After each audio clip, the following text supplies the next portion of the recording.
So இன்னையிலேருந்து நம்மளோட channel கெம்பைட்ஸில் 12th ஸ்டாண்டர்டோட கெமிஸ்ட்ரி போர்ஷன் நம்ம ஸ்டார்ட் பண்ண போகிறோம். ஸோ இன்றைக்கி நம்ம பார்க்க போகிற first chapter metallurgy. Yes, so name பார்த்தோன்னா எல்லாருமே கண்டிப்பாக கெஸ் பண்ணியிருப்பீங்க. நம்ம எதை பற்றி படிக்க போகிறோம்? ஒன் லைனில் சொல்லணும் அப்படின்னா study of metals it is called as metallurgy. Okay, so இன்றைக்கி நம்மளோட கிளாஸ் 1 இன்றைக்கி நம்ம கவர் பண்ணுற டாபிக்ஸ் என்னெல்லாம் அப்படின்னு பார்த்தீங்கன்னா introduction of metals, characteristics of metals, occurrence of metals, then மினரல்ஸ்னால் என்ன, ஓஸ்னா என்னன்னு பார்க்க போகிறோம். தென் அண்டர் கிரவுண்ட்லேருந்து ஒரு மெட்டலை எப்படிலாம் எக்ஸ்ட்ராக்ட் பண்ணி எடுக்க போகிறோம், என்னென்ன ஸ்டெப்ஸ்லாம் யூஸ் பண்ண போகிறோம். ஸோ இந்த 5 டாபிக்ஸ் தான் இன்றைக்கி நம்ம கிளாஸில் பார்க்க போகிற topics. Okay, so starting from the introduction part. Okay, so metals அப்படின்றது ஹியூமன்ஸோட லைஃப்பில் ரொம்ப ரொம்ப இம்பார்ட்டண்ட்டான ஒரு ரோலில் டே டு டே லைஃப்பில் நமக்கு ப்ளே பண்ணிட்டே இருக்குது. ஸ்டார்டிங் ஃப்ரம் ஹியூமன் சிவிலைசேஷன், நம்மளோட லோவர் செக்ஷன்ஸில் கண்டிப்பாக இந்த ஒரு டாபிக் படிச்சிருப்போம். எந்த காலகட்டத்தில் மனிதர்கள் என்ன மாதிரியான மெட்டல்ஸ் யூஸ் பண்ணாங்க அப்படின்றது பொறுத்து தான் இந்த ஹியூமன் சிவிலைசேஷன் நம்ம என்ன பண்ணியிருக்கோம், செவரல் ஏஜஸாக நம்ம பிரிக்கிறோம்.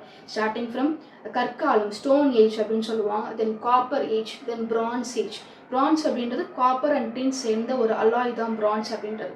So stone age, copper age, France age and கடைசியாக வந்தது தான் இந்த அயன் ஏஜ் அப்படின்னு சொல்லிட்டு. ஸோ இந்த காலகட்டத்தில் மனிதர்கள் என்ன மாதிரியான மெட்டல்ஸை கண்டுபிடிச்சி டெய்லி லைஃப்பில் எப்படி யூஸ் பண்ணாங்க அப்படின்றத வச்சு தான் ஹியூமன் சிவிலைசேஷனை என்ன பண்ணுறோம், நம்ம ஏகப்பட்ட ஏஜஸாக நம்ம பிரிச்சிருக்கோம். ஸோ அந்த அளவுக்கு மெட்டல்ஸ் அப்படின்றது மனிதர்களோட வாழ்க்கையில் ரொம்பவே இம்பார்ட்டண்ட்டான ஒரு ரோலை ப்ளே பண்ணுது. ஸோ இதை பற்றி படிக்க போகிற சாப்டர் தான் இந்த சாப்டர் 1 மெட்டலர்ஜி. மெட்டல்ஸ்னால் என்ன, அதோட கேரக்டரிஸ்டிக்ஸ் எப்படியெல்லாம் இருக்கும், ஒரு மெட்டலை அண்டர் கிரவுண்ட்லேருந்து நம்ம எப்படியெல்லாம் எக்ஸ்ட்ராக்ட் பண்ணி எடுக்க போகிறோம். ஸோ எடுத்ததை நம்ம அப்படியே யூஸ் பண்ண முடியுமா அப்படின்னா கண்டிப்பாக கிடையாது. அதை நான் ப்யூரிஃபை பண்ணணும். ஸோ எப்படியும் அதை சுத்தப்படுத்த போகிறோம், ப்யூரிஃபை பண்ண போகிறோம். அது பண்ணதுக்கப்புறம் டெய்லி லைஃப்பில் நம்ம எங்கெல்லாம் யூஸ் பண்ண போகிறோம். ஸோ இதெல்லாம் பற்றி ப்ரீஃபாக படிக்கக்கூடிய சாப்டர் தான் இந்த மெட்டலர்ஜி அப்படின்னு சொல்லக்கூடிய இந்த சாப்டர். ஓகே, அப்போ இந்த மெட்டலர்ஜி அப்படின்ற இந்த பர்டிகுலர் சாப்டரை படிக்கிறதுனால நமக்கு என்ன use? After completing 12th standard இதே டாப்பிக்கை நீங்கள் ஒரு டிகிரி கோர்ஸாக எடுத்து படிக்கலாம். BE metallurgical science, BTech metallurgy அப்படின்னு சொல்லிட்டு இன்ஜினியரிங் கோர்ஸாக அவைலபிளாக இருக்குது. இதை படித்தோம் அப்படின்னா ப்ரைவேட் செக்டார்லேயும் சரி, ஈவன் கவர்மெண்ட் செக்டார்லையுமே DRDO, defence research development organisation, Bhabha atomic research centre, IGCAR, Indira Gandhi centre for atomic research, then ISRO, then Indian oil, Bharat petroleum, ONGC, oil and natural gas corporation limited. So இப்போ இந்த மாதிரியான கவர்மெண்ட் செக்டர்ஸில் நீங்கள் என்ன பண்ணலாம், ஜாப்ஸ்க்கு apply பண்ணி நம்ம exams ரூம்லாம் கிளியர் பண்ணி உள்ளே போயிடலாம். என்ன மாதிரியான ஜாப்ஸ்? நீங்கள் மெட்டலர்ஜிக்கல் இன்ஜினியராக ஜாயின் பண்ணலாம், இல்லை ஒரு சயின்டிஸ்டாக ஜாயின் பண்ணலாம். தென் குவாலிட்டியை செக் பண்ணக்கூடிய குவாலிட்டி ஆஃபீஸராக நம்ம என்ன பண்ணலாம், வேரியஸ் ஜாப்ஸ் இந்த ஒரு சாப்டரை படிக்கிறது மூலமாகவும் நமக்கு அவைலபிள் கோர்சஸாக இருக்குது. ஓகே, ஸோ இதெல்லாம் தான் மெட்டலர்ஜி பற்றின ஒரு ஸ்மால் இன்ட்ரடக்ஷன். தென் அடுத்து நம்ம பார்க்க போகிற டாபிக் பார்த்தீங்கன்னா கேரக்டரிஸ்டிக்ஸ் ஆஃப் மெட்டல். ஓகே, இங்கே சில காமன் கேரக்டரிஸ்டிக்ஸ் ஆஃப் மெட்டல்ஸ் நான் இங்கே லிஸ்ட் அவுட் பண்ணியிருக்கேன். ஸோ அதில் ஃபர்ஸ்ட் நம்ம பார்க்க போகிறது லஷ்ஷர். ஓகே, ஸோ காமனாகவே எல்லா மெட்டல்ஸுக்குமே, அது கோல்டோ, சில்வரோ, பிளாட்டினமோ, காப்பர், அயன், இல்லை அயனோட அலாயான ஸ்டெயின்லெஸ் ஸ்டீல், இது எல்லாமே எனக்கு பார்க்குறதுக்கு ரொம்ப பளபளப்பாக ஷைனிங்காக இருக்கும். அந்த ஷைனிங்கோட இன்னொரு டேர்ம் வந்து லஷ்டர் அப்படின்னு சொல்லுவாங்க. ஓகே, ஸோ ரெண்டாவது நம்ம பார்க்க போகிறது மேலியபிள். மேலியபிள்னால் என்னென்னா, நம்ம ஒரு ஹோட்டலுக்கு போகிறோம், ஒரு சப்பாத்தியோ நான் ரொட்டி ஒரு ஆர்டர் பண்ணுறோம் அப்படின்னா அவங்க என்ன பண்ணுவாங்க, இந்த ஐட்டம்ஸ் எல்லாம் எனக்கு ஒரு அலுமினியம் ஃபாயிலில் ரேப் பண்ணி கொடுப்பாங்க. அப்போ ஒரு அலுமினியம் அப்படின்ற மெட்டலில் நீங்கள் ஒரு ஃபாயிலை ஒரு ஷீட்டாக கன்வெர்ட் பண்ணுறீங்க. அப்போ எந்த ஒரு மெட்டலில் நீங்கள் ஒரு ஷீட்டாக கன்வெர்ட் பண்ணுறீங்களோ அந்த பர்டிகுலர் ப்ராப்பர்ட்டிக்கு பேர் தான் எனக்கு மேலியபிள் அப்படின்னு சொல்லுவாங்க. மூணாவது நம்ம பார்க்க போகிறது டக்டிலிட்டி. ஓகே, ஸோ கரண்ட்டை கண்டக்ட் பண்ணுறதுக்கு நம்ம என்ன பண்ணுறோம், டெய்லி லைஃப்பில் காப்பர் வயர்ஸ் யூஸ் பண்ணிகிட்ருக்கோம். அப்போ ஒரு மெட்டலை உங்களால் ஒரு வயர் ஷேப்பில் கன்வெர்ட் பண்ண முடியுது, ஒரு வயரை கன்வெர்ட் பண்ண முடியுதுன்னா அந்த பர்டிகுலர் ப்ராப்பர்ட்டிக்கு பேர் டக்டிலிட்டி. மேலியபிள்ன்றது மெட்டலை நீங்கள் ஒரு ஷீட்டாக கன்வெர்ட் பண்ணுறீங்க. டக்டிலிட்டி அப்படின்றது மெட்டலை நம்ம இங்கே ஒரு வயராக மாற்றுறோம். ஸோ வயராக மாற்றோம்னா அதுக்கு பேர் டக்டிலிட்டி. அண்ட் அடுத்தது கண்டக்டிவிட்டி. ஓகே, நார்மலாகவே மெட்டல்ஸுக்கு ஒரு கரண்ட்டையோ இல்லை ஹீட்டையோ கண்டக்ட் பண்ணக்கூடிய சக்தி ரொம்பவே அதிகம். ஈவன் நம்ம இப்போ ஒரு யூட்டன்சில் யூஸ் பண்ணுறோம், பாத்திரம் யூஸ் பண்ணுறோம்னா அதோட அடிப்பகுதி பார்த்திங்கன்னா காப்பர் வச்சு கோட்டிங் கொடுத்துருப்பான். ஏன் அப்படின்னா காப்பருக்கு அந்த சூடு, ஹீட்டை கண்டக்ட் பண்ணக்கூடிய, கடத்தக்கூடிய தன்மை ரொம்பவே அதிகமாக இருக்கும். ஸோ நார்மலாக மெட்டல்ஸுக்கு ஹீட் அண்ட் எலக்ட்ரிசிட்டி ரெண்டையுமே கண்டக்ட் பண்ணக்கூடிய ப்ராப்பர்ட்டி ரொம்பவே அதிகம். High conductivity of both heat and electricity. Then அடுத்தது சொனாரிட்டி. சோனார் அப்படின்னா சவுண்டுன்னு அர்த்தம். ஒரு மெட்டல் தெரியாமல் எங்கேயா போய் இடிக்குது, இல்லை நம்ம ஒரு சவத்தில் ஒரு ஆணி அடிக்கிறோம் அப்படின்னாலே ஆட்டோமேட்டிக்காக you can hear some sound. அப்போ ஒரு மெட்டல்னால எதை ப்ரொடியூஸ் பண்ண முடியும், சவுண்டு ப்ரொடியூஸ் பண்ண முடியும். அப்போ இந்த ப்ராப்பர்ட்டிக்கு பேர் தான் சொனாரிட்டி அப்படின்னு சொல்லுவாங்க. தென் அடுத்தது நம்ம பார்க்க போகிறது ஹை டென்சிட்டி. எல்லா மெட்டல்ஸுமே it will be in the solid state. மெர்க்யூரியை தவிர்த்து, மெர்க்யூரி மட்டும் தான் எனக்கு லிக்விட் ஸ்டேட்டில் இருக்கும். ஸோ அதை தவிர்த்து மற்ற எல்லா மெட்டல்ஸுமே எனக்கு சாலிட் ஸ்டேட்டில் ரொம்ப ஹை திக்னஸோட டென்சிட்டியோடு இருக்கும். ஸோ அடுத்த ப்ராப்பர்ட்டி ஹை டென்சிட்டி. ஓகே, அப்போ டென்சிட்டி ஹையாக இருக்குது, ரொம்ப திக்காக இருக்குன்னா அதை உடைக்கணும், பிரேக் பண்ணணும்னா நீங்கள் அதிகமான அளவு டெம்பரேச்சர் கொடுத்தாகணும். அப்போ ஆட்டோமேட்டிக்காக அதோட boiling point as well as melting point ரெண்டுமே எனக்கு ரொம்பவே அதிகமாக இருக்கும். தென் அடுத்ததாக ஹை டென்சில் ஸ்ட்ரென்த். இந்த வடிவேல் காமெடியில் பார்த்துருப்போம் இல்லையா, எவ்வளோ அடித்தாலும் தாங்குறான்டா, அந்த ப்ராப்பர்ட்டிக்கு பேர் தான் என்னது டென்சில் ஸ்ட்ரென்த் அப்படின்னு சொல்லுவோம். ஒரு மெட்டல் நம்ம என்ன பண்ணால் எந்த அளவுக்கு வேணால் நீங்கள் என்ன பண்ணலாம், போட்டு அதை அடிச்சுக்கிட்டே இருக்கலாம், அதால் அதை தாங்கிக்க முடியும், அந்த ப்ரெஷர் அதால் ஹேண்டில் பண்ண முடியும். அப்போ இந்த ப்ராப்பர்ட்டிக்கு பேர் தான் ஹை டென்சில் ஸ்ட்ரென்த் அப்படின்னு சொல்லுவாங்க. தென் அடுத்ததாக இந்த மெட்டல்ஸ் பீரியாடிக் டேபிளில் எங்கே இருக்குதுன்னு பார்க்க போகிறோம். இதில் பார்த்தீங்க அப்படின்னா நம்ம ஒரு 4 பிளாக்காக பிரித்து வந்திருக்கோம். S block, p block, d block and f block. இந்த 4 பிளாக்லேயுமே வேரியஸாக எனக்கு வைடாக ஸ்ப்ரெட் ஆகக்கூடிய எலமெண்ட்ஸ் என்ன அப்படின்னா அது மெட்டல்ஸ் மட்டும்தான். எஸ் பிளாக் ரெண்டாக பிரிப்போம், group 1 and group 2. Group 1 it is called as alkali metals, group 2 it is called as alkaline earth metals. அதில் பி பிளாக்கில் பார்த்தீங்க அப்படின்னா அது ஒரு மிக்சர், அதில் எனக்கு மெட்டல்ஸும் இருக்கும், நான் மெட்டல்ஸும் இருக்கும், மெட்டலாய்ட்ஸும் இருக்கும். தென் டி பிளாக், இதோட பேரே பார்த்தீங்கன்னா டிரான்சிஷன் எலமெண்ட்ஸ், டிரான்சிஷன் மெட்டல்ஸ். அது மாதிரி எஃப்க்கு பேர் எனக்கு இன்னர் டிரான்சிஷன் மெட்டல்ஸ் அப்படின்னு சொல்லுவோம். ஸோ மெட்டல்ஸ் அப்படின்றது பீரியாடிக் டேபிள் இருக்கக்கூடிய 4 பிளாக்லேயுமே எனக்கு வைட்லி ஸ்ப்ரெட்டட் தான். ஓகே, அப்போ மெட்டலோட நேச்சர் என்ன, ஆட்டோமேட்டிக்காக இது எனக்கு எலக்ட்ரான்ஸை கொடுக்கக்கூடிய ஒரு நேச்சர். இப்போ நீங்கள் ஒரு காப்பர் எடுத்துக்கிறீங்க, இல்லை அயன் எடுத்துக்கிறோம் அப்படின்னா அயன் தாங்கிட்ட இருக்க எலக்ட்ரான்ஸ் என்ன பண்ணும், அடுத்தவங்களுக்கு டொனேட் தான் பண்ணும். அப்போ ஒரு ஆட்டம் எலக்ட்ரான்ஸை டொனேட் பண்ணும்போது ஆட்டோமேட்டிக்காக it will become a positive ion. So அதனால இதோட நேச்சர் என்னன்னு கொடுத்துருக்கோம், எலக்ட்ரோ பாசிட்டிவ். எலக்ட்ரான்ஸை கொடுக்கறதுனால மெட்டல்ஸ் உங்களுக்கு என்ன சார்ஜை கொண்டு வருது, பாசிட்டிவ் சார்ஜ் என்னத்தையும் கொண்டு வர ஆரம்பிக்குது. இப்போ நம்ம இங்கே லிஸ்ட் அவுட் பண்ணது தான் ஒரு மெட்டலோட காமன் கேரக்டரிஸ்டிக்ஸ். ஸோ ஃபர்ஸ்ட் பார்த்தது லெஸ்டர், மேலியபிள், ஷீட்டாக மாற்றோம்னா மேலியபிள், பயராக மாற்றோம்னா டக்டிலிட்டி. ஹீட் அண்ட் எலக்ட்ரிசிட்டி ரெண்டவே ரொம்ப அதிகமாக கண்டக்ட் பண்ணும். சவுண்டை ப்ரொடியூஸ் பண்ணுச்சுன்னா சொனாரிட்டி. திக்னஸ் ரொம்ப அதிகமாக இருக்கும், ஸோ ஹை டென்சிட்டி. அதை உடைக்கிறது ரொம்ப கஷ்டம், ஸோ பாயிலிங் பாயிண்ட்டும் அதிகம், மெல்டிங் பாயிண்ட்டும் ரொம்பவே அதிகம். எவ்வளோ அடித்தாலும் எவ்வளோ ப்ரெஷர் கொடுத்தாலும் அதில் ஹேண்டில் பண்ண முடியும், so high density strength. Periodic டேபிளை பொறுத்த வரைக்கும் 4 பிளாக் எலமெண்ட்ஸ், 4மே எனக்கு மெட்டல்ஸ் எனக்கு வைடாக ஸ்ப்ரெட்டாக இருக்குது. எலக்ட்ரான்ஸை கொடுக்கறதுனால it will become a positive ion. So இதெல்லாம் தான் மெட்டல்ஸோட காமன் கேரக்டரிஸ்டிக்ஸ். ஸோ அடுத்ததான் இப்போ நம்ம பார்க்க போகிற topic occurrence of metals. So ஒரு மெட்டல் பார்த்தீங்க அப்படின்னா அண்டர் கிரவுண்டில் எனக்கு 2 ஸ்டேட்டில் தான் அக்கர் ஆகும். ஒன்று நேட்டிவ் ஸ்டேட், இன்னொன்று எனக்கு combined state. Okay, so native ஸ்டேட்டுக்கு இங்கே நான் 2 எக்ஸாம்பிள் கொடுத்துருக்கேன், ஒன்று கோல்டு, இன்னொன்று எனக்கு பிளாட்டினம். இந்த 2 எலமெண்ட்ஸுமே நீங்கள் பார்த்தீங்க அப்படின்னா அண்டர் கிரவுண்ட்லேருந்து நம்ம எக்ஸ்ட்ராக்ட் பண்ணி எடுக்கும்போது அது அதோட பியூரஸ்ட் ஃபார்மில் தான் இருக்கும். இப்போ எடுத்துகிட்டு நீங்கள் என்ன பண்ணிக்கலாம், டக்குன்னு வாஷ் பண்ணிவிட்டு டெய்லி லைஃப்பில் நம்ம யூஸ் பண்ண ஆரம்பிக்கலாம். எந்த விதமான கெமிக்கல் மெத்தட்ஸுக்கும் அதை நம்ம உட்படுத்த போகிறது கிடையாது. அப்போ ஒரு எலமெண்ட் நீங்கள் அண்டர் கிரவுண்ட்லேருந்து எக்ஸ்ட்ராக்ட் பண்ணி எடுக்கும்போதே பியூரஸ்ட் ஃபார்மில் தான் இருக்குது அப்படின்னா அந்த பர்டிகுலர் ஸ்டேட்டுக்கு பேர் தான் நேட்டிவ் ஸ்டேட். இந்த எலமெண்ட்ஸை நம்ம நேட்டிவ் மெட்டல்ஸ் அப்படின்னு சொல்லுவாங்க. அப்போ இது ஏன் பியூரஸ்ட் ஃபார்மில் இருக்குது அப்படின்னா இதோட கெமிக்கல் ரியாக்டிவிட்டி ரொம்ப ரொம்ப கம்மி. இது மற்ற எலமெண்ட்ஸோட அந்தளவுக்கு எனக்கு எந்த ஒரு ரியாக்ஷனும் பண்ணாது. அதோட கெமிக்கல் ரியாக்டிவிட்டி ரொம்ப ரொம்ப கம்மியாக லெஸ்ஸாக தான் இருக்கும். அப்போ டியூ டு திஸ் அந்த எலமெண்ட்ஸ் எல்லாமே எனக்கு பியூரஸ்ட் ஃபார்மில் இருக்கும். So these elements are called as native elements. இதுக்கு அப்படியே ஆப்போசிட்டான விஷயம் தான் எனக்கு கம்பைன்ட். இப்போ இங்கே நான் ஒரு சில எக்ஸாம்பிள்ஸ் கொடுத்துருக்கேன். பிபி அப்படின்னா லெட். அந்த லெட் பார்த்தீங்கன்னா இங்கே எனக்கு ஆக்சிஜனோட கம்பைனாக இருக்கும், இங்கே சல்ஃபைடோட, சல்ஃபேட்டோட, கார்பனேட்டோட கம்பைனாக இருக்கும். அப்போ இந்த மாதிரி எலமெண்ட்ஸ் எல்லாமே எனக்கு கம்பைன்டு ஸ்டேட்டாக இருக்கும். அது மட்டுமே தனியாக இல்லாமல் ஒரு காம்பவுண்ட் ஃபார்மாக ஆக்சைடாவோ சல்ஃபைடாவோ சல்ஃபேட்டாவோ ஒரு காம்பினேஷனாக தான் இருக்கும். இதுக்கு என்ன ரீசன் அப்படின்னு பார்த்தீங்கன்னா அதோட கெமிக்கல் ரியாக்டிவிட்டி எனக்கு ரொம்ப ரொம்ப அதிகம். அப்போ since it is having a highest chemical reactivity அந்த எலமெண்ட்ஸ் எல்லாமே எனக்கு தனியாக இல்லாமல் இன்னொரு நான் மெட்டலோடு எனக்கு கம்பைன் ஆகி ஒரு காம்பவுண்ட் ஃபார்மேட்டில் இருக்கும். அப்போ இப்படி இருந்துச்சுன்னா அதுக்கு பேர் எனக்கு கம்பைன்டு ஸ்டேட் அப்படின்னு சொல்லுவாங்க. ஓகே, ஸோ 2 ஸ்டேட், ஒன்று நேட்டிவ் ஸ்டேட், ஒன்று எனக்கு கம்பைன்டு ஸ்டேட். அடுத்ததான் நம்ம பார்க்க போகிற topic difference between minerals and hose. So நான் டெஃபினேஷன் போகிறதுக்கு முன்னாடி ஒரு சின்ன டெய்லி லைஃப் எக்ஸாம்பிள் வச்சு நான் டிஸ்கிரைப் பண்ணிட்டு அதுக்கப்புறம் நம்ம டெஃபினேஷன் பார்க்கலாம். ஸோ இங்கே நான் எடுத்துக்க போகிற எக்ஸாம்பிள் பனானாஸ். ஸோ வேர்ல்டு வைடாக பார்த்தீங்க அப்படின்னா இந்த கண்ட்ரீஸ் தான் எனக்கு டாப் 4 பனானா ப்ரொடியூசிங் கண்ட்ரிஸ். என்னென்ன அப்படின்னா இந்தியா, சைனா, இந்தோனேஷியா, பிரேசில். இந்த 4 கண்ட்ரீஸுமே உங்களுக்கு என்ன பண்ணுது, பனானாஸை ப்ரொடியூஸ் பண்ணி கொடுக்குது. அப்போ these 4 are called as minerals of banana. இந்த 4 கண்ட்ரிலையுமே வந்து நீங்கள் எதை எடுத்துக்கலாம், பனானாஸை எடுத்துக்கலாம், ப்ரொடியூஸ் பண்ணி எடுத்துக்கலாம். So these 4 countries are called as minerals of banana. But among these 4 யார் எனக்கு அதிகமாக ப்ரொடியூஸ் பண்ணுறா, இந்தியா நம்ம கண்ட்ரி தான் எனக்கு அதிகமான அளவில் பனானாவை எனக்கு ப்ரொடியூஸ் பண்ணி கொடுக்குது. அப்போ this particular India it is called as ore of banana. Okay, அப்போ எங்கேருந்தெல்லாம் என்னால் பனானாவை ப்ரொடியூஸ் பண்ணி எடுக்க முடியுதோ இது எல்லாமே they are called as minerals of banana. But எந்த ஒரு பர்டிகுலர் பிளேஸ்லேருந்து எனக்கு அதிகமான அளவு பனானாவோட ப்ரொடக்ஷன் நடக்குதோ these particular it is called as ore of banana. Okay, இப்போ இதே எக்ஸாம்பிள் நான் ஒரு மெட்டலோட கம்பேர் பண்ணி காமிக்கிறேன். ஏன்னா நம்ம படிக்க போகிறது மெட்டலர்ஜி இல்லையா, ஸோ மெட்டலோட கம்பேர் பண்ணி நான் சொல்கிறேன். பயன் எடுத்துக்கலாமே. பயன் பார்த்தீங்க அப்படின்னா ஆல் ஓவர் தி இந்தியா இந்த 4 ஸ்டேட்ஸ் எனக்கு அயனை அதிகமாக ப்ரொடியூஸ் பண்ணுது. Odisha, Karnataka, Chhattisgarh and Jharkhand. So these 4 states are called as minerals of iron.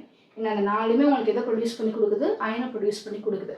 But among this 4 யார் எனக்கு அதிகமாக ப்ரொடியூஸ் பண்ணுறா, ஒடிசாவில் எனக்கு அதிகமான அளவு பர்சன்டேஜில் அயனை ப்ரொடியூஸ் பண்ணி கொடுக்குது. So this Odisha it is called as ore of iron. Okay, so இப்போ மினரல்ஸ்னால் என்ன, ஓஸ்னால் என்னன்னு சொல்லிட்டு உங்களுக்கு டிஃப்ரென்ஸ் புரிஞ்சிருக்குன்னு நினைக்கிறேன். எங்கேருந்தெல்லாம் உங்களால் ஒரு மெட்டலில் எக்ஸ்ட்ராக்ட் பண்ணி எடுக்க முடியுதோ those places are called as minerals of that particular metal. அதே இது எந்த ஒரு பர்டிகுலர் மினரல் உங்களுக்கு அதிகமாக கொடுக்குதோ அதுக்கு பேர் தான் எனக்கு ஓர் அப்படின்னு சொல்லுவாங்க. ஸோ இப்போ நம்ம புக்கில் கொடுக்கக்கூடிய டெஃபினிஷன் நம்ம பார்க்கலாம். இங்கிலீஷ் மீடியம் ஸ்டூடெண்ட்ஸ் வால்யூம் 1 புக்கில் பேஜ் நம்பர் 2ல் அந்த டெஃபினிஷன் நமக்கு கொடுத்துருக்காங்க. ஸோ ரீட் பண்ணலாம். A naturally occurring substance obtained by mining which contains the metal in free state or in the form of compounds like oxides, sulfides, etc. is called as a mineral. So என்ன சொல்ல வராங்க அப்படின்னா, இயற்கையாகவே நமக்கு பூமிக்கு அடியில் இருக்கக்கூடிய மெட்டல்ஸ் நம்ம என்ன பண்ணுறோம், மைனிங் அப்படின்ற ப்ராசஸ் மூலமாக நம்ம இங்கே எக்ஸ்ட்ராக்ட் பண்ணி எடுக்கிறோம். ஸோ அப்படி நம்ம எக்ஸ்ட்ராக்ட் பண்ணி எடுக்கும்போது அந்த மெட்டல் எனக்கு 2 விதமாக எக்ஸிஸ்ட் ஆகும். ஒன்று அதோட நேட்டிவ் ஸ்டேட் ஃப்ரீ ஸ்டேட்டில் அது மட்டும் இருக்கலாம். அப்படி இல்லாட்டி மற்ற எலிமெண்ட்ஸோட கம்பைண்ட் ஆகி ஒரு ஆக்சைடாவோ சல்ஃபைடாவோ அந்த மாதிரி எனக்கு ஒரு காம்பவுண்ட் ஃபார்மேட்டில் இருக்கலாம் அப்படின்னு சொல்கிறாங்க. ஸோ இதுக்கு பேர் தான் எனக்கு மினரல். ஸோ இப்போ ஓர்னா என்ன அப்படின்னா, such minerals that contain high percentage of metal. அப்படி நம்ம எக்ஸ்ட்ராக்ட் பண்ணி எடுக்கக்கூடியதில் இதில் ஹை பர்சன்டேஜ் ஆஃப் மெட்டல் இருக்கும். from which it can be extracted conveniently and economically. பொருளாதார விதத்தில் எக்கனாமிக்கலாக எந்த பர்டிகுலர் மினரல்லேருந்து அதிகமான அளவு ஒரு மெட்டல் நம்மளால் எக்ஸ்ட்ராக்ட் பண்ணி எடுக்க முடியுதோ it is called as ores அப்படின்னு சொல்கிறாங்க. ஸோ மினரல் அண்ட் ஓஸோட டெஃபினிஷன் பார்த்துட்டோம். ஓகே, அடுத்தது 2வது பாயிண்ட் என்ன அப்படின்னா, all ores are minerals but all minerals are not ores. எல்லா ஓஸும் எனக்கு என்ன தான், மினரல்ஸ் தான். இந்த பாயிண்ட் நம்ம ஒரு எக்ஸாம்பிள் வச்சு இங்கே டிஸ்கஸ் பண்ணலாம். இங்கே நான் எடுத்துக்கூடிய எக்ஸாம்பிள் அலுமினியம். ஸோ அதுக்கு எனக்கு 2 மினரல்ஸ் இருக்குது. ஒன்று பாக்சைட், இன்னொன்று எனக்கு சைனாக்லே. ரெண்டுமே they are called as minerals of aluminium. ரெண்டுமே எனக்கு எதை கொடுக்குது, அலுமினியத்தை கொடுக்குது. ஓகே, பட் பிட்வீன் தீஸ் 2 எது எனக்கு அதிகமான அளவு அலுமினியத்தை கொடுக்குது அப்படின்னா பாக்சைட் தான். So bauxite it is called as ore of aluminium. சரிங்களா? ஓகே, இப்போ என்ன சொல்ல வராங்க இந்த பாயிண்ட்ல அப்படின்னா, all minerals are not ores. நீங்கள் எத்தனை மினரல்ஸ் எடுத்தாலும் சரி அது எல்லாமே உங்களுக்கு என்ன ஆகிட முடியாது, ஓர் ஆகிட முடியாது. ஏன்னா ஓர் அப்படின்றது அதிகமான அளவு பர்சன்டேஜ் எனக்கு கொடுக்கணும். ஸோ எல்லா மினரல்ஸும் உங்களுக்கு ஓராக ஆகிட முடியாது. But all ores are minerals. எல்லா ஓரும் உங்களுக்கு என்னதான், மினரல் தான். ஏன்னா நீங்கள் எதை பற்றி பேசினாலும் எதை நீங்கள் ஓர்னு எடுத்துக்கிட்டாலுமே அது உங்களுக்கு எந்த லிஸ்ட்டுக்குள்ளே வந்துடும், மினரல்ஸ் அப்படின்ற லிஸ்ட்டுக்குள்ளே ஒன் ஆஃப் தி ஓராக எனக்கு உள்ளே வர ஆரம்பிச்சிடும். ஓகே, அப்போ எல்லா மினரல்ஸ் எனக்கு ஓஸ் கிடையாது. பட் எல்லா ஓஸுமே உங்களுக்கு என்ன தான், எனக்கு மினரல்ஸ் தான். அந்த லிஸ்ட்டுக்குள்ள எனக்கு வர ஆரம்பிச்சிடும். ஓகே, ஸோ இதை நீங்கள் உங்களோட 3rd பாயிண்ட்டாக மினரல்ஸ் வர்சஸ் ஓஸ் அப்படின்ற கொஸ்டினுக்கு நம்ம எழுதிக்கலாம். ஓகே, ஸோ மொத்தம் 3 பாயிண்ட் எழுத போகிறோம். ஃபர்ஸ்ட் பாயிண்ட்ல டெஃபினிஷன், செகண்ட் பாயிண்ட்ல அந்த கம்பேரிசன், அண்ட் 3வது பாயிண்ட்ல இந்த எக்ஸாம்பிளை எழுதிக்கலாம். ஓகே, ஸோ இந்த particular question it's a 2 mark question. So for எனக்கு பப்ளிக்கில் 3 times கேட்டிருக்காங்க. ஒன்று September 20, May 22 and March 24. And இது தவிர்த்து மற்ற எக்ஸாம்ஸில் மந்த்லி டெஸ்ட் ஆகட்டும் இல்லை குவார்ட்லி ஹாஃப்லி ஆகட்டும் அந்த எக்ஸாம்ஸ்லையுமே இது ரொம்ப ரொம்ப முக்கியமான ஒரு கொஸ்டின். 12th கெமிஸ்ட்ரிலேயே நம்ம படித்த ஃபஸ்ட்டு கொஸ்டின் இதுதான். It's a 2 mark question. Difference between minerals and ஓஸ்ன்னு கேட்பாங்க. அண்ட் இதுதான் நம்மளோட புக் பேக் நம்பர் ஃபர்ஸ்ட் கொஸ்டினும். ஓகே, அண்ட் இது பார்த்தீங்க அப்படின்னா இதை நம்ம ஒரு 1 வேர்டாக எதிர்பார்க்கலாம். இது புக் பேக்கோட ஃபஸ்ட்டு 1 வேர்டு இதுதான். ஓகே, ஸோ பாக்சைட்டோட ஃபார்முலா என்ன அப்படின்ற மாதிரி கேட்டிருப்பாங்க. அதோட ஃபார்முலா எனக்கு Al2O3.N. N அப்படின்றது நம்பர்ஸை இண்டிகேட் பண்ணக்கூடிய ஒரு லெட்டர் தான் N. N stands for numbers. இங்கே நீங்கள் என்ன நம்பர் வேணால் ஃபிக்ஸ் பண்ணிக்கலாம். So NH2O. ஸோ இந்த ஃபார்முலா ஆஃப் த பாக்சைட் நம்மளோட first book back question. Tamil medium ஸ்டூடெண்ட்ஸுக்காக மினரல்ஸை கனிமம் அப்படின்னு சொல்கிறாங்க அண்ட் ஓசனுக்கு தாது அப்படின்னு சொல்கிறாங்க. ஓகே, ஸோ என்ன டெஃபினிஷன்? இயற்கையில் காணப்படும் அகழ்ந்து எடுக்கப்பட்ட ஒரு பொருளானது ஒரு உலோகத்தை அதன் தனித்த நிலையிலோ அல்லது அதன் ஆக்சைடு சல்ஃபைடு போன்ற சேர்ம நிலைகளிலோ கொண்டிருப்பின் அந்த பொருள் கனிமம் எனப்படும். அது இயற்கையாகவே நம்ம என்ன பண்ணுறோம், அகழ்ந்து, அதாவது மைனிங் அப்படின்ற செயல்பாடு மூலமாக ஒரு உலோகத்தை நம்ம மண்ணிலேருந்து எடுக்கிறோம். அப்போ அதை எடுக்கும்போது அந்த உலோகம் அப்படின்றது ஒன்று தனித்த நிலை, அது மட்டுமே தனியாகவோ அப்படி இல்லாட்டி மற்ற எலமெண்ட்ஸோட சேர்ந்து ஆக்சைடாவோ இல்லை சல்ஃபைடாவோ என்ன பண்ணலாம், எனக்கு சேர்ம நிலையிலோ இருக்கலாம். ஸோ எப்படி இருந்துச்சு அப்படின்னா இதுக்கு பேர் என்ன சொல்கிறாங்க, எனக்கு கனிமம் அப்படின்னு சொல்கிறாங்க. ஓகே, இப்போ தாதுனா என்ன? 1% உலோகத்தினை பெற்றுள்ள கனிமங்களிலிருந்து. ஓகே, ஸோ கனிமங்களில் எந்த ஒரு கனிமத்தில் அதிகமான சதவீதத்தில் உலோகம் இருக்கோ எளிதாகவும் பொருளாதார ரீதியாக சிக்கனமாகவும் உலோகங்களை பிரித்தெடுக்க இயலுமாயின், அதாவது எந்த கனிமத்தில் அதிகமான அளவு உலோகம் இருக்கோ அது நான் என்ன பண்ணிக்கலாம், ரொம்ப சிக்கனமாகவும் பொருளாதார ரீதியாக அதிகமாக எடுக்க முடிஞ்சு அப்படின்னா அதுக்கு பேர் என்ன சொல்கிறாங்க, எனக்கு தாதுக்கள் அப்படின்னு சொல்கிறாங்க. ஓகே, ஸோ ரெண்டாவது பாயிண்ட் என்ன கொடுத்துருக்காங்க, அனைத்து தாதுக்களும் கனிமங்கள் ஆகும். எந்த நீங்கள் தாது எடுத்தாலும் அந்த தாது அப்படின்றது கனிமங்கள் அப்படின்ற ஒரு அட்டவணையில் வர ஆரம்பிச்சிடும். ஆனால் அனைத்து கனிமங்களும் தாதுக்கள் அல்ல. ஏன்னா தாது அப்படின்றது எந்த கனிமும் எனக்கு அதிகமான உலோகத்தை கொடுக்குதோ, அதிகமான அளவில் உலோகத்தை கொடுக்குதோ அதுதான் தாது. அப்போ எல்லா கனிமங்களும் உங்களுக்கு என்ன கிடையாது, தாது கிடையாது. ஸோ எடுத்துக்காட்டு என்ன கொடுத்துருக்காங்கன்னா அலுமினியம் கொடுத்துருக்காங்க. ஸோ அலுமினியமுக்கு 2 கனிமம் இருக்குது, ஒன்று பாக்சைட், இன்னொன்று எனக்கு சைனா களி. இந்த ரெண்டில் பார்த்தீங்க அப்படின்னா பாக்சைட் அப்படின்றதான் எனக்கு என்னோட தாது, அலுமினியத்தோட தாது இந்த பாக்சைட்டு தான். ஓகே, பார்க்க போகிற topic steps to extract pure metal from its ore. தமிழில் பார்த்தோம் அப்படின்னா உலோகத்தினை அதன் தாதுவிலிருந்து பிரித்தெடுக்கும் முறைகள். ஓகே, ஸோ ஒரு 3 ஸ்டெப்ஸ் கொடுத்துருக்காங்க. முதல் ஸ்டெப் என்ன அப்படின்னா கான்சன்ட்ரேஷன் ஆஃப் ஓர், தாதுக்களை அடர்ப்பித்தல். இதில் நம்ம என்ன செய்ய போகிறோம், இப்போ நமக்கு ஓர் தெரிஞ்சு போச்சு. எந்த ஒரு பர்டிகுலர் மினரல் அதிகமாக மெட்டலில் கொடுக்குதோ, ஹை பர்சன்டேஜ் ஆஃப் மெட்டலில் எது கொடுக்குதோ அதுக்கு பேர் தான் நம்ம ஓர் அப்படின்னு சொல்லிட்டு சொல்கிறோம்.